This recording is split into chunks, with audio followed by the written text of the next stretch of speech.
pretty strong. All right, so D up. So if I can... Yeah. You can remember though, to head towards the hip right here. Start climbing in towards the hip.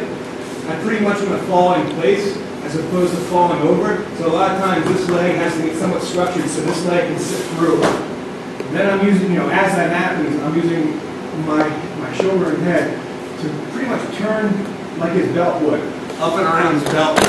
That'll topple the hips. And it's literally like, when hips are like this, it'd be easy for your belt to push me over here. He doesn't have that angle straight on with me like this. It's hard to get me over. So if you actually can create that angle, a little bit of a bump, just enough to get this through. Follow it. Wrap up the arm, get a good bite. It's very important. You can even ask the guy to pull his arm out. Pull your arm out. And I'm really relaxed with that. As relaxed as I can get is how I want it. Because I don't want to waste any tension on this if I can just hold it like this. So relaxed. It's perfect. So from here, I start clawing in, lift up, turn around, go across my chest so I'm stronger here as opposed to coming out from the open. And just ground that to the arm bar.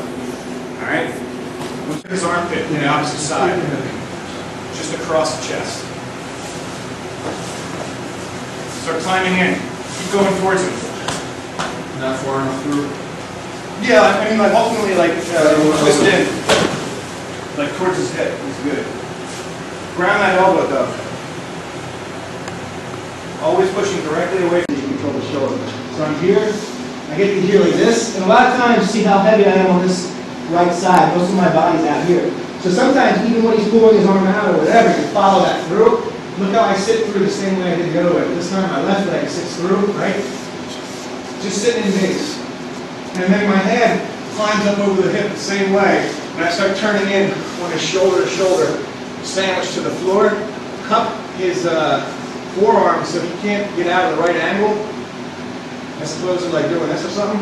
Just cup under it and then rotate your whole torso in on it. You sit through and your head rides my back. Right. Now the more you can pin this shoulder, the more stuck I'll be. Cup under the hand with your left, right, and then just push up and roll your torso. Tap, tap. Finish. There.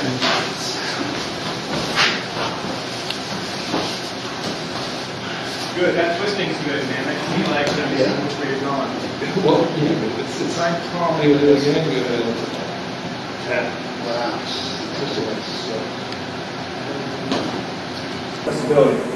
As well, anytime you get this, sometimes you get your feet involved here. Anything like this can pull the guy over. Sometimes there's knee bars right off of that. There's no knee. Pull him right into a knee bar. You can drag him anywhere from there. And then, ultimately you want to just get to the guard. So there's two triangles I like from here. One of them is just the knee coming through, climbing around until the foot spits out, and you just keep spinning. It has the same feel of the spin of getting to your knees. You just keep spinning in. And the other one is popping up here, cross foot, and then bring that in to get him here. Both of them have a great feel for spinning in. It certainly help when you're like playing guard.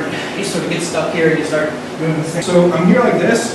If you can, like allow for John, like allow the guy to curl up, because there is times where he'll get somewhat vertical, so he doesn't deal with my knees coming in. Because if he hangs over in this, maybe I'm not placing enough to get my foot in there, but my knee can come in there, and it's almost, it's just bad.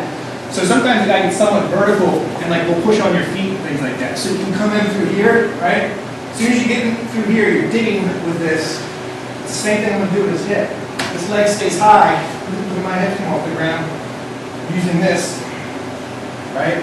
Foot goes to the hip, and now I start sort of helping out. I need to break them down. So the head, I'm doing a checklist, I get the head and the arm where I want it. Foot on the hip is very important. I'm pretty much in my base camp position where I can have him struggle and I can maintain this, all right? The foot on the hip is really key. You probably have a triangle that's very in tune maybe with all these things. But you got to start adding the foot to control the rest of his body. You can start stacking me and things like that. It's not so good. So I can maintain the position longer using that. It also twists me in a little bit more. Hold the ankle. Loop through. Don't compromise being like this. All the way in, nothing. All right. From here, sometimes you can do an extra adjustment. My knees are going to pinch, it's going to be the big one. Like that, and going to tap just from that. So I hold the head in place. I don't necessarily pull it into me. I don't necessarily shoot my hips into the air. I keep this head in space and then just lock around it. Alright?